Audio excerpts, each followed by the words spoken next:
Hi, I'm pulling out all the stops in today's attempts at self-distraction and perhaps other engagement. A couple of versions of nonsense. Um, so unfair to point out the facts. So unfair to point out the facts. So unfair to call to say the truth. So unfair to call a racist. So unfair to call a rapist. So unfair to call a liar a liar. So unfair to call a traitor a traitor. So unfair. So nasty. So unfair. So nasty. So unfair. So nasty. Wah! Only Donnie gets two scoops. Only Donnie gets two scoops. Only Donnie gets two scoops. Only Donnie gets two scoops. I hate everyone. I hate everything. I hate everyone. I hate everything. I have contempt for everyone. I have contempt for everything. Contempt's a fancy word. It's a perfect call. It's a perfect call. I have the best words. The best words. Contempt. Contempt. It's a perfect call. It's a perfect call. It's a perfect call. I made a perfect call. A perfect call for insurrection. A perfect call for Pence's execution. It was a perfect call for graft and so it's a perfect call. Perfect call. Perfect call. Perfect call. Perfect call. She's not my type. She's not my type. She's not my type. It's a perfect call. She's not my type. She's not my type. I only rate people who are my type. I only rate people who are my type. I only rate people who are my type. I it's yeah. I hate everyone because they partake of the existence into which I was cursed. I was cursed with having to be me. This vacuous, awful being that will seek its revenge on everyone and everything by projecting the deep hatred and tractionless, empty contempt within me. It's a perfect call, perfect call, perfect call. So unfair, so unfair, so unfair. Punch in the face, punch in the face, flop, flop, punch in the face, flop, punch in the face. Whatever, that was awful. A more exalted form of nonsense would be Hegel. So let me engage you with that briefly. I'll read it first in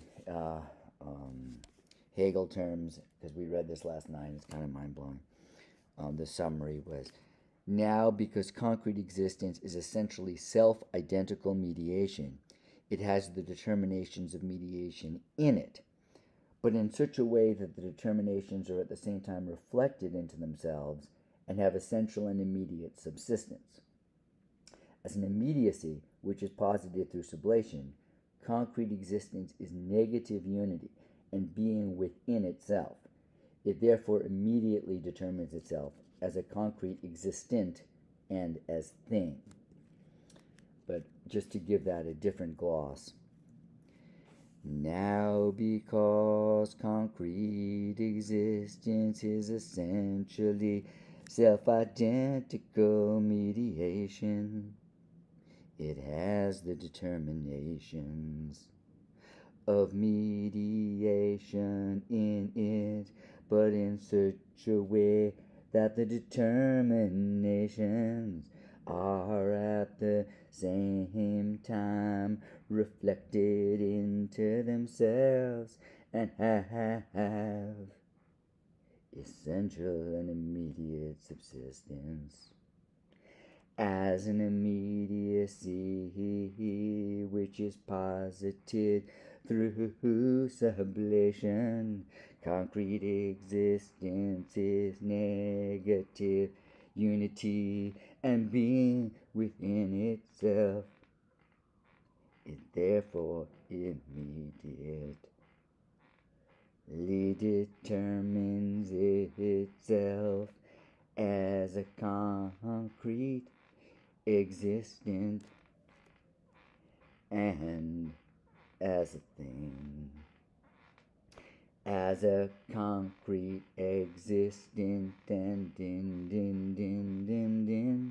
and as a thing, the feeling that you lack. Okay, that was the nonsense version of the Hegel. Quickly to switch to hoops because we have 2 minutes left in the time frame. Hoops, egregious, awful, terrible night. The hoop season is basically over for me. I barely could watch. Knicks were absolutely egregious, awful, beneath contempt, beyond description, awful, terrible, really disappointing effort. And the Warriors were terrible. They telegraphed all their plays. Lonnie Walker. The Lonnie Walker game My fear of the Lakers at the start of the playoffs has been abundantly confirmed. Anthony Davis is all universe again. And the Warriors just look awful. Draymond Green handed it over, then Steph, uncharacteristic turnover at the end. Whatever, nothing really to say. Props to the Lakers.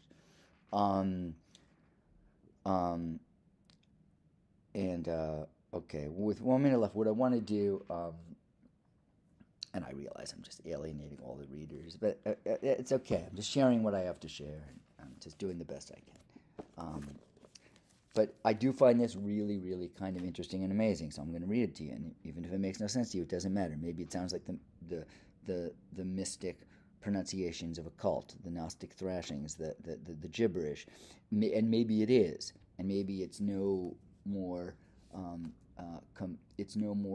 compelling than the MAGA gibberish, but it's at least oddly beautiful and oddly aspirational, and not interested in material grifting. So we'll give it that. This is the transition at the end of the first moment of essence as appearance, where essence has become concrete existence and is on the cusp of becoming a thing, of disappearing, of emptying itself out into thinghood, into the materiality of the thing in some way. So just listen for the formal, scan it as almost poetic nonsense. Concrete existence, then, is not to be taken here as a predicate or as a determination of essence, of which it could be said in a proposition, essence exists concretely, or it has concrete existence. On the contrary, essence is passed over into concrete existence.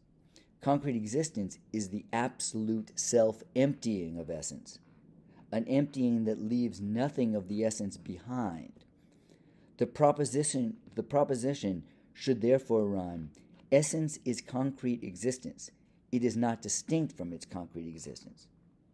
With the emphasis on essence is concrete existence. Essence has passed over into concrete existence inasmuch as essence as ground no longer distinguishes itself from itself as grounded, or inasmuch as the ground has sublated itself. But this negation is no less essentially its position, or the simply positive continuity with itself. Concrete existence is the reflection of the ground into itself, its self-identity, as attained in its negation. Therefore, the mediation that has posited itself as identical with itself, and through that, is immediacy. So that movement of kind of like self-identical mediation, self-sublation, emptying out of essence into existence without remainder. Existence as a new form of what was essence. Much as spirit empties itself, history is the emptying of spirit into time without remainder in the phenomenology. It's just analogous.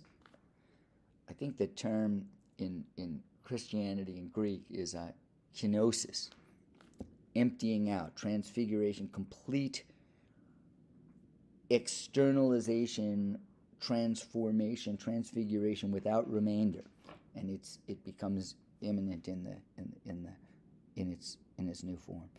Anyhow, I'm sure I lost the remaining readers with that one, but it doesn't matter. I mean, Hegel needs some love, and you got to turn away from the horrors and awfulness. Got to turn away from the worries, the fears, the looming specters, what have you. You've got to turn away from the soul poison and psychic quicksand of the American political moment, as everyone takes themselves hostage and plays these absurd games as people are being gunned down. That's it. I got in that's plenty. That's too much. It's too little. Oh, I told you I was going to put all the stops. This is my last gesture of pandering and trying to cheer myself up, cheer myself up, cheer myself up, Try to vanish into the moment. Try to vanish into the moment, even if there's a tenuous hold on it, even if it's inherently fugitive and its own negation. Da da da da da da da da. Boo boo boo boo boo boo. And let me give a little. Okay, let's bring it down to the fractal macro level. Let's get fractal. Get fractal. Get fractal. I think there's even one more level of utility. All right. There's that. Okay. All right. Mouth moving, sound making, mouth moving, sound making. Mouth moving, sound making. Hegel, so poison. Don't Gordon Lightfoot.